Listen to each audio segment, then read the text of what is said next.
Ray Hartman, talk about breaking the law or playing around with the law. Your good friend, J.C. Corcoran, and your equally good friend, good being a modifier of friend in this case, you understand, Joe Mama Mason, were sued by a woman who said they defamed her by calling her despicable terms, which we will not use on this program. But they did so on the air. She sued for $1.5 million. A circuit judge, Robert Durker, decided against her and in favor of the defendants and said something like this, that, oh, while this was puerile speech, it represented the highest standard of current broadcast journalism, if I read correctly what the judge did say. Now, how do you feel about people defaming others over the airwaves? Well, first of all, that was a bizarre statement, and I don't know if he said it in tongue-in-cheek or what, but I mean, as You're far talking as... about the judge now? Yeah. All right. You know, with J.C. Court opinion should not be tongue-in-cheek. You can't very well understand that the judge is... I'm sure it was tongue-in-cheek. Okay, hold on a minute.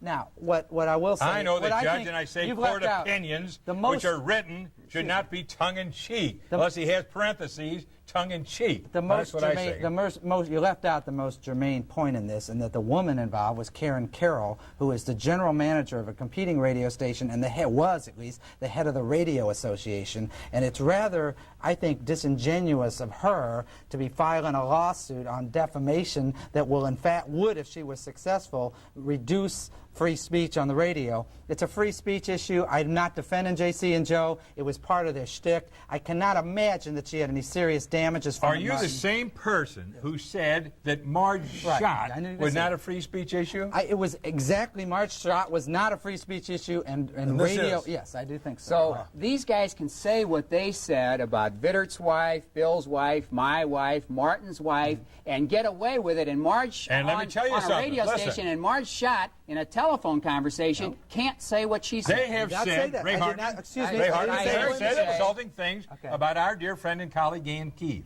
right? And about Wendy Weiss and other radio personalities in St. Louis. So don't just pin it on this. Would you explain the difference between using the federal airwaves to slander people versus having Marge Schott say the kind of thing she said? What's the difference if it's not free speech, Ray? I will explain the difference. Okay, quickly. Yeah, quickly, please. First of all, the Marge Schott issue was about a member of a trade association. Well, hold on a minute. Well, let me finish the answer, all right? Ray, we heard that. We've got it on tape. Well, excuse me. You asked me a question. But we don't need to hear it again. Well, if you want the answer, Martin, Marge Schott, no one questioned Marge Schott's right to say what she said. The issue was whether the owners were correct as a trade association in limiting her free speech. These are not trade association issues. These are free speech. It is exactly that, because we went through the same thing last week with it. Since we've heard that argument, you're now defending, wait a minute, Rich. I'm not. You're now defending these. I'm not defending what they said. What I'm saying is... But you say they have the right to say what they say. I'm saying that, frankly... You wouldn't use those words yourself, right? If the people at KSD wanted, as part of their contract with J.C. and Joe, to fine them for what they said, I wouldn't be arguing with you. The issue is whether, in this case, as a matter of law, that this woman, Karen Carroll, has actual, real damages from what they said, and I would argue she does not. It's clearly in the context... I would agree with Ray on it is not a damage. I mean, of course, I didn't think that Marge Schott should be punished for something she said privately.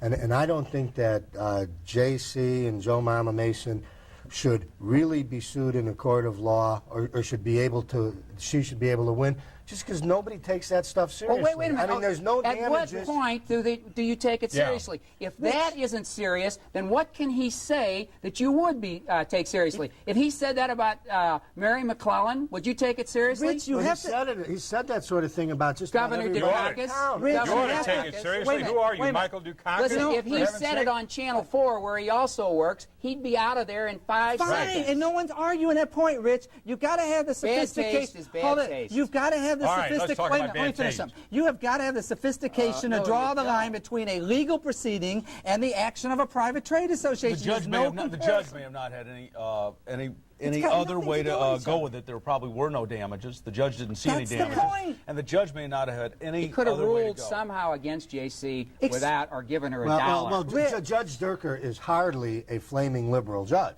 I mean, he is the opposite of that. And the judge obviously looked at it and thought, this is silly. The effect of an adverse judgment would have been to reduce speech rights on the radio. Okay. Now, you can argue it in this case, but the fact is it would affect the body of law regarding free speech, which is already being reduced too much in our society. Okay, what if is Marge Durker, Schott, what if is someone wanted to, told the other jacks around Get town? off the Marge If Schott. someone- What do these other guys think now? If he says what you say it's okay, or he should have said this, what are these other guys? They're going to say, we can say anything we want. All right, let's go on to something else.